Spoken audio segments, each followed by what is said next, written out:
రజనీకాంత్ చేయలేని సాహసం దళపతి చేశారు. కొన్ని రోజులుగా అందరూ ఊహించినట్టుగా రాజకీయ ప్రవేశం చేశారు విజయ్. కొత్త పార్టీ పెడుతున్నట్టుగా హీరో విజయ్ ప్రకటించారు. తమిళగా వెట్రి కలకం పేరుతో విజయ్ పార్టీ పెట్టారు. పార్టీ పెడుతున్నట్టుగా తమిళనాడు ప్రజలను ఉద్దేశించి రాసిన లేఖలు స్వయంగా విజయ్ ప్రకటించారు. విజయ్ పీపుల్స్ మూవ్మెంట్ చాలా ఏళ్లుగా సేవలు అందిస్తున్నప్పటికీ ప్రస్తుత పరిస్థితుల్లో రాజకీయాల్లోకి రావడం అత్యవసరమని విజయ్ పేర్కొన్నారు. ప్రస్తుత రాజకీయాలపై విజయ్ తీవ్ర విమర్శలు చేశారు. ప్రస్తుత రాజకీయాలను అవినీతి, విభజన రాజకీయాలుగా దళపతి అభివర్ణించారు. తమిళనాడు ప్రజలు మార్పు కోసం తహతహలాడుతున్నారంటూ ఆయన అభిప్రాయాన్ని వ్యక్తం చేశారు. 2024 తమిళనాడు అసెంబ్లీ ఎన్నికలే తమ టార్గెట్ అన్నారు విజయ్.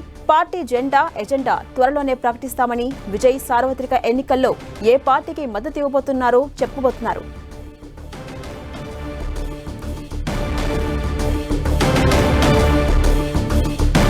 ఇదే అంశంపై మరింత సమాచారం మా ప్రతినిధి మురళి అందిస్తారు. మురళి, ఝాన్సీ రాణి, మొత్తంగా తమిళనాటిలో మరొక సంచలనంగా చెప్పుకోవాల్సి ఉంటుంది. తమిళ నటుడు విజయ్ ఒక కొత్త పార్టీని ప్రకటించారు. తమిళ వెట్రి కళగం పేరిట ఈ పార్టీని ఆయన ప్రారంభించారు. కొద్దిసేపటి క్రితం ఆయన ట్విట్టర్ లో ఆ మేరకు ప్రకటన చేశారు. దాదాపు 3 పేజీల ఆ ప్రకటన సారాంశాన్ని మనం చూస్తే తాను కొత్తగా తమిళ వెట్రి కళగం పేరిట పార్టీని ఏర్పాటు చేస్తున్నట్టు చెప్పారు. అయితే తమిళనాడులో ఒక అవినీతి, కుల, మత రాజకీయాలు రాజ్యమేలుతున్నాయి. వాటి నుంచి తమిళ ప్రజలకు ఒక స్వేచ్ఛ కల్పించేందుకే తాను ఈ మేరకు పార్టీ ప్రకటన చేస్తున్నట్టుగా కూడా విజయ్ చెప్పడం జరిగింది. అంతేకాకుండా ఈ పార్లమెంట్ ఎన్నికల్లో తమ పార్టీ పోటీ చేయబోదు, 26లో జరిగే తమిళనాడు అసెంబ్లీ ఎన్నికల బరిలో ప్రస్తుతం పార్టీ ఉంటుందని కూడా విజయ్ చెప్పడం జరిగింది.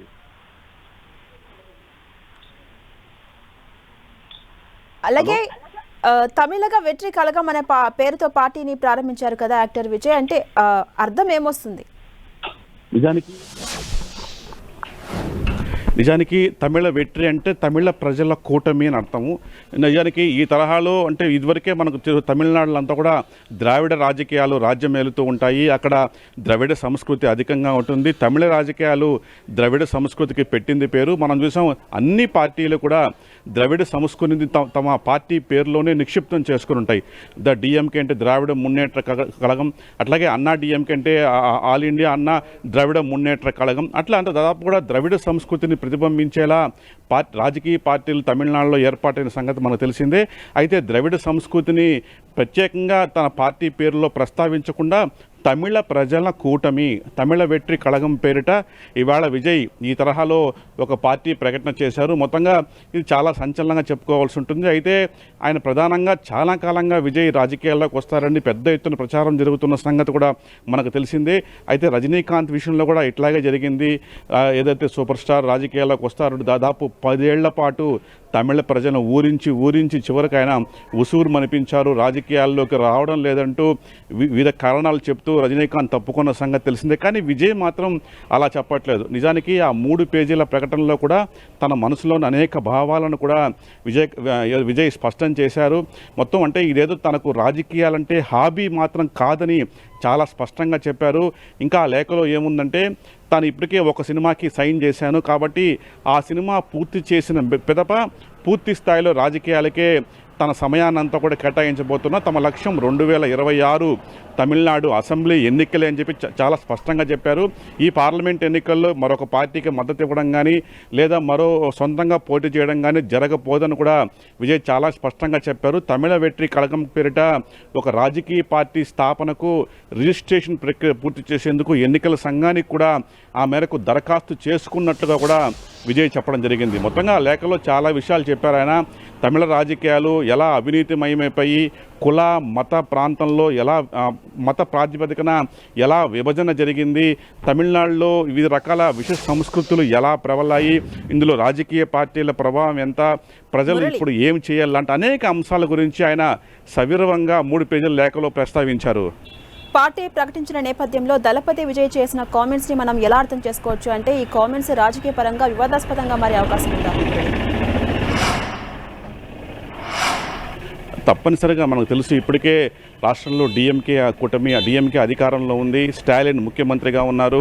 మనకు తెలుసు తమిళ రాజకీయాల్లో అత్యంత కురువృద్ధులైన దాదాపు 50 ఏళ్ల పాటు తమిళ రాజకీయాలను శాసించిన కరుణానిధి, జయలలిత ఇద్దరు కూడా మరణించిన తర్వాత ఒక్కసారిగా తమిళనాట పొలిటికల్ వ్యాక్యూమ్ పెరిగింది. అయితే ఆ పొలిటికల్ వ్యాక్యూమ్ అనేది కరుణానిధి తనయుడు స్టాలిన్కు అత్యంత అనుకూలంగా మారింది. తమిళ ప్రజలకు స్టాలిన్ మినహా మరో వ్యక్తి ముఖ్యమంత్రిగా కనిపించలేదు. ఈ నేపథ్యంలోనూ స్టాలిన్కి చెందిన డిఎంకే పార్టీ అధికారంలోకి వచ్చిన సంగతి కూడా తెలిసింది. దాదాపు 2 ఏళ్లుగా స్టాలిన్ నేతృత్వంలో ప్రభుత్వం నడుస్తోంది. ఇప్పటివరకు కూడా పెద్దగా స్టాలిన్ సర్కార్ పైన ఎలాంటి ఆరోపణలు లేదు.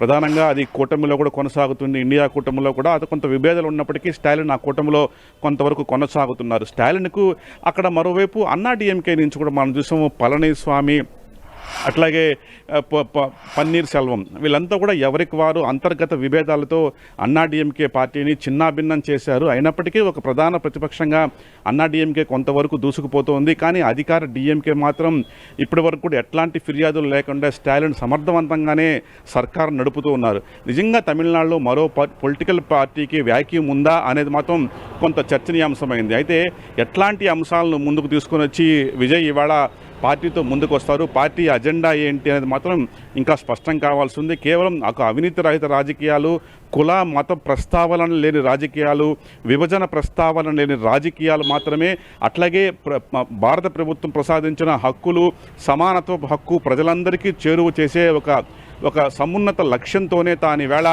ఈ తమిళ వెట్రి కళగం పార్టీ ప్రకటన చేస్తున్నట్టుగా కూడా విజయ్ చెప్పడం జరిగింది. మరి ఆయన నినాదం కావచ్చు, ఆయన మేనిఫెస్టో కావచ్చు, ఆయన లక్ష్యాలు కావచ్చు ఎలా ప్రజల్లోకి దూసుకెళ్తాయనేది మాత్రం అత్యంత చర్చనీయాంశం అవుతుంది. తమిళనాడు రాజకీయాలు ఈ విజయ్ చేసిన ప్రకటనతో ఒక్కసారిగా హీట్ ఎక్కాయని చెప్పక తప్పదు. మళ్ళీ తమిళ రాజకీయాల్లో విజయ్ నిజంగా రాణిస్తారా అనే చూడాల్సి ఉంది. నిజానికి గడిచిన 4-5 ఏళ్లుగా విజయ్ విషయంలో మనం చాలా విన్నాము, ఆయన రాజకీయాలకు వస్తారు అని. కానీ ఇప్పటి వరకు కూడా అంటే ఆ కార్యరూపం దాల్చలేదు. అయితే గత 2-3 నెలలుగా ఆయన జిల్లాల వారీగా తన అభిమానులతోనూ అభిమాన సంఘాలతోనూ ప్రత్యేకంగా మీటింగులు పెడుతూ వచ్చారు. కాబట్టి పార్టీ ఏర్పాటు ప్రక్రియను ఆయన వేగవంతం చేస్తారని మనమంతా కూడా భావించాం. ఆ దిశగానే ఈవేళ ఆయన పార్టీ కార్యరూపం దాల్చబోతున్నట్టుగా విజయ్ అఫీషియల్గా ప్రకటించారు. మళ్ళీ అధికార డిఎంకే సర్కార్ నుంచి ఆయనకి ఎలాంటి ప్రతిఘటన ఉంటుందనేది కూడా కొంత ఆసక్తికరంగా మారింది. అలాగే మురళి, విజయ్ పార్టీ పెట్టారు కదా, ఈయన పార్టీ జనాల్లోకి ఎలా వెళ్ళే అవకాశం ఉంది, డీటెయిల్స్ నిజానికి వచ్చే 2 ఏళ్ళు ఇందుకు సంబంధించిన సమగ్ర ప్రక్రియ ఆయన చేయాల్సి ఉంది. ఇప్పటికే కేవలం 2.5 సంవత్సరం ఇంకా కూడా పూర్తి కాలేదు డిఎంకే సర్కార్ అధికారంలోకి వచ్చిన తర్వాత. కాబట్టి 2026లో తమిళనాడు ఎన్నికలు జరగబోతోంది. దాదాపు అంటే సుమారుగా 3 ఏళ్ల పీరియడ్ ఉంది. ఈ నేపథ్యంలో అంత ఈజీగా ఒక పార్టీ దూసుకెళ్తుందా అనేది కూడా చూడాల్సి ఉంది. మనకు తెలుసు ఎంజీఆర్ లాంటి నటులు తక్కువ సమయంలో, అంటే ఎన్టీఆర్ తరహాలో తక్కువ సమయంలో ఆయన ఒక పార్టీలో చేరి ముఖ్యమంత్రి పీఠాన్ని అధిష్ఠించారు. ఆవేళ అన్నాదురై లాంటి శిష్యులుగా కరుణానిధి, ఎంజీఆర్ వాళ్ళు చివరకు రాజకీయాల్లోకి వచ్చి ఇద్దరు కూడా ముఖ్యమంత్రులు అయిన సంగతి తెలిసిందే. అట్లాగే ఎంజీఆర్ వారసత్వం కోసం చివరకు జయలలిత దాన్ని చేజిక్కించుకోవడం, జయలలిత ముఖ్యమంత్రి కావడం, మరోవైపు కరుణానిధి జయలలిత మధ్య నడిచిన వార్ దేశాన్నంతా కూడా ఆకర్షించిన సంగతి కూడా మనకు తెలిసిందే. మరి ఈవేళ ఆ ఇద్దరు ఉద్దండులు కన్ను మూశారు. జయలలిత లేదు, కరుణానిధి గారు లేదు. కాబట్టి ఇట్లాంటి ఒక పొలిటికల్ వ్యాక్యూమ్ అయితే అక్కడ ఉంది. కానీ అప్పటికే ఒక పరిణతి చెందిన నాయకుడిగా, ఒక గొప్ప నాయకుని కుమారుడిగా స్టాలిన్ తనదైన ముద్ర వేసుకోగలిగారు. గతంలో ఎమ్మెల్యేగా అనేక మార్లు ఆయన పనిచేశారు. చెన్నై నగర మేయర్గా కూడా పనిచేసి శభాష్ అనిపించుకున్నారు. ఆయన అదే ప్రకారం తండ్రి నుంచి రాజకీయ వారసత్వాన్ని అందించుకొని ఈవేళ ముఖ్యమంత్రిగా స్టాలిన్ కొనసాగుతున్నారు. స్టాలిన్ కూడా తన కుమారుడు ఉదయనిధిని కూడా మంత్రివర్గంలోకి తీసుకొని ప్రస్తుతం ఆయన మంత్రిగా కొనసాగుతున్నారు. అంటే ఇప్పటి వరకు కూడా అట్లా డిఎంకే ప్రభుత్వం చాలా సాఫీగానే తమిళనాడులో ముందుకెళ్తోందని చాలా స్పష్టంగా కనిపిస్తుంది. ఇట్లాంటి ఒక సందర్భంలో విజయ్ ఒక పార్టీ పెట్టడం, ఇక్కడ ఆయన ఒక స్పేస్ని తీసుకునే ప్రయత్నం చేయడంలో ఎంతవరకు సక్సెస్ అవుతారనేది కూడా కొంత మనకు ఆశ్చర్యం కలిగిస్తుంది, కొంత ఆసక్తి కలిగిస్తుంది. నిజంగా ద్రవిడ రాజకీయాలు ఎప్పుడు చాలా భిన్నంగా ఉంటాయి. ద్రవిడ సంస్కృతితో పూర్తిగా తమిళ రాజకీయాలు పెనవేసుకుని పోయి ఉంటాయి. ద్రవిడ సంస్కృతిని, తమిళ ప్రజలను వేరు చేసి చూసే అవకాశమే ఉండదు. మరి ఆ తరహా వాతావరణంలోనే ఈ పార్టీ వస్తుందా? ఎందుకంటే మనం చూసాం, అంటే ప్రత్యేకించి ద్రవిడ పార్టీగా అంటే అధికార డిఎంకే విషయంలో ఉదయనిధి స్టాలిన్ చేసిన కొన్ని హిందూ వ్యతిరేక వ్యాఖ్యలు కూడా దేశవ్యాప్తంగా కలకలం రేపిన సంగతి తెలిసిందే. వారు కొంత నాస్తికవాదానికి అనుకూలంగా ఉంటారన్న సంగతి కూడా తెలిసిందే. మరి ఈ విషయంలో విజయ్ పార్టీ ఎలాంటి వైఖరి అవలంబించబోతోంది? హిందూ వ్యతిరేక భావనతోనా లేక సమానత్వంతో ముందుకెళ్తున్నది మాత్రం చూడాల్సి ఉంది. అలాగే మురళి, అయితే కొంతమంది చూసుకుంటే ప్రముఖులు సినీ రంగ ప్రవేశం నుంచి రాజకీయ రంగ ప్రవేశం చేసి అంత అభివృద్ధిని సాధించలేకపోయారు, ప్రజల అభిమానాన్ని సంపాదించలేకపోయారని చెప్పుకోవచ్చు. అయితే ఈ సమయంలో విజయ్ పార్టీ పెట్టారు. ఈ పార్టీ జనాల్లో ఎలాంటి ప్రభావం చూపబోతోంది?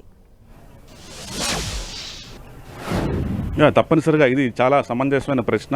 మనం నిజానికి చాలా కాలంగా అంటే బహుశా ఎన్టీఆర్ గారితోనే అది ఆ చరిష్మా అయిపోయిందేమో అన్న ఒక అనుమానాలు కూడా సందర్భాలు కూడా కనిపించకమాదు. ప్రత్యేకించి దక్షిణాది రాష్ట్రాల్లో కానీ ఉత్తరాది రాష్ట్రాల్లో కానీ హీరోలు, పెద్ద పెద్ద హీరోలు పార్టీ పెట్టి గడిచిన 20-25 ఏళ్లలో సక్సెస్ అయిన దాఖలాలు లేవు. మనం చూసాం ఏపీలో చిరంజీవి గారి విషయంలో ఏం జరిగింది కూడా మనం చూసాం. ఆయన ఒంటరిగా అధికారాన్ని సాధించి ముఖ్యమంత్రి కాలేందుకు కొంత ప్రయత్నించి విఫలమయ్యారు. అటు తర్వాత ప్రజారాజ్యం పార్టీ ఆయన ఆ పార్టీ కాంగ్రెస్లో విలీనమైంది. అట్లాగే పవన్ కళ్యాణ్ పార్టీ ఇప్పటికి కూడా ఫైట్ చేస్తూనే ఉంది. ఆ మాట చిన్న చిన్న హీరోలు తమిళనాడులో విజయకాంత్ కూడా పార్టీ పెట్టారు. ఇంకా చాలామంది పార్టీ పెట్టినా కూడా ముఖ్యమంత్రి స్థాయి వరకు వెళ్ళలేదు. నిజంగా ఓ పార్టీ పెట్టి అట్లాంటి ఒక సినీ గ్లామర్తో ముఖ్యమంత్రికి స్థాయి వెళ్ళే రోజులైతే ఇప్పుడు తప్పనిసరిగా లేవు. కేవలం సినీ గ్లామరే ఓట్లు రాలి పెట్టవు. వ్యక్తిగతంగా అతని పనితీరును, ప్రజల పట్ల అతనుకున్న అంకిత భావాన్ని, ఆ పార్టీ మౌలిక లక్ష్యాలను, ఆ పార్టీ సిద్ధాంతాలంతా కూడా ప్రజలకు నచ్చితేనే ముఖ్యమంత్రి అవుతారు. విజయ్ కూడా ఈ విషయం బాగా తెలుసని మనం భావించాలి. ఎందుకంటే తన సినిమాల్లో గడిచిన 4-5 సినిమాల్లో కొంత సందేశాత్మక అంశాలతో తన కథా చిత్రాలు రావడం జరిగింది. 1-2 ఫ్లాప్ అయినప్పటికీ కొన్ని మాత్రం సక్సెస్ అయినాయి. కానీ విజయ్కి చాలా అద్భుతమైన స్టార్డమ్ అనేది తమిళనాడులో ఉందన్నమాట వాస్తవం. కాబట్టి ఈ నేపథ్యంలో అట్లాంటి ఒక చరిష్మా ఆయనకు ఈ పార్టీని సక్సెస్ఫుల్గా తీసుకెళ్లేందుకు ఉపయోగపడుతుందా అనేది మాత్రం వేచి చూడాల్సిన అవసరం ఉంది. కేవలం సినీ గ్లామర్తో ముఖ్యమంత్రి అయిపోవడం అనేది మాత్రం ఇప్పట్లో సాధ్యమయ్యేందుకు ఏమాత్రం అవకాశమే లేదు. తమిళనాడులో కూడా ఆ మాటకు వస్తే దేశంలోని ఏ రాష్ట్ర రాజకీయాల్లో కూడా అట్లాంటి పరిస్థితి లేదు. ఆ స్థాయి హీరోలు కూడా ముఖ్యమంత్రిగా వెంటనే అయిపోయేంత స్థాయి హీరోలు కూడా లేదని నిర్మోహమాటంగా చెప్పక తప్పదు. చిరంజీవి విషయంలో ఏం జరిగింది, పవన్ కళ్యాణ్ విషయంలో జరిగింది, ఆ తర్వాత మోహన్ బాబు రాజకీయాల్లోకి రావడం, అంతకుముందు చాలామంది హీరోలు కూడా రాజకీయాల్లోకి వచ్చిన సంగతి తెలుస్తుంది. వాళ్ళు ఏ మేరకు సక్సెస్ అయినా కూడా మనకంతా కూడా తెలిసిందే. కాబట్టి తప్పనిసరిగా ఫైట్ చేయాలి, ఆ ప్రభుత్వాన్ని ముందుకు తీసుకెళ్ళాలి. అక్కడ చాలా బలంగా ఉన్న డిఎంకేని గద్దె దింపాలంటే చాలా బలంగా ప్రజల్లోకి వెళ్లాల్సి ఉంటుంది. ఆల్రెడీ ఇప్పటికే విపక్ష హోదా ఉన్న అన్నా డిఎంకేని తోసిరాజని ఈవేళ తమిళ వెట్రి కళగం ముందుకెళ్లాలంటే అదొక పెద్ద సవాలుగానే భావిస్తుంటే మరి విజయ్ ఆ విషయంలో ఏ మేరకు సక్సెస్ అవుతారనేది మాత్రం కొంత ఆసక్తికరంగా మారింది. Right, thank you.